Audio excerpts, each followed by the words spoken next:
While the world sleeps, borders never do. On an overnight train sliding into another country, a conductor stops at an empty berth in the small hours. The vinyl seat is still warm. A paper cup of tea trembles with the rhythm of the rails. An announcement overhead mumbles in a language you do not recognize.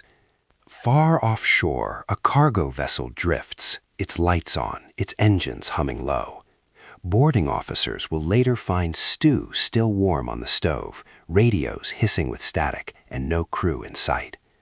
Ports are edges where names and identities shuffle through formal procedures, and vital leads are buried in routine paperwork. How do you report a crime when the very ground beneath your feet keeps changing its name? Here, superstition is a tool, rumor is a veil, and shame keeps mouths sealed shut. In these spaces between nations, accountability is a ghost. Today, more of us move between countries than ever before, from night trains to shared rides. But convenience creates its own shadows, places where identities blur, and a single mistranslation can send an investigation astray. You will hear a witness who is barely there, the distant call of announcements, and the low thrum of an engine that never stops. Mara, a former customs officer, keeps her own notes on these cases. Ahead, we will track the roots, the masks of anonymity, and the peculiar chill these crimes leave behind, all starting with a single missing name.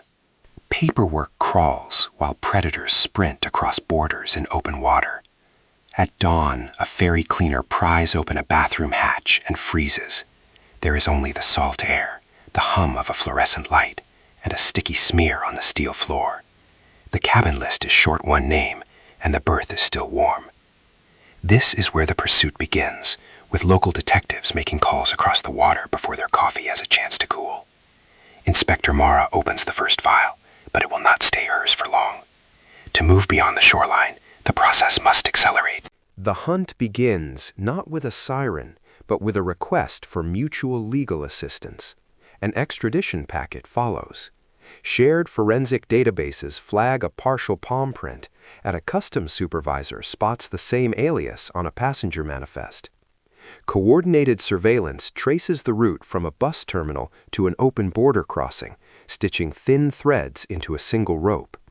A liaison officer stays on the phone through the night. This is how scattered jurisdictions work as one, through prearranged contacts, plain language, and a promise to trade time-stamped proof, not hunches. Yet a translation error can shift meaning. A dock worker says port, and an interpreter hears left, and precious hours drift away. Evidence that is admissible in one courtroom can be thrown out in another.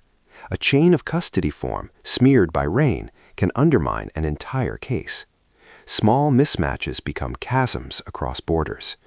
Patience is not passive, it is a strategy. Analysts map the subtle rhythms, the same cabin chosen on every route, the same prepaid card used at dawn. Open-source sleuths scan ShipSpotter photos and travel forums, while quiet interviews with flight attendants and long-haul drivers add crucial detail. This work matters now more than ever because travel is faster, money moves with almost no friction, and rumors can pose as facts in real time. To keep the victim at the heart of the chase, the web of clues must grow wider but never lose its center. Our story will follow the paperwork moving alongside the people, the crackle of handheld radios, the held breath before a door swings open. Our promise is clear. We will center the victims, not the offenders, leaving space for grief and the long road to recovery. As the radios crackle to life, a new name is waiting, just beyond the next manifest.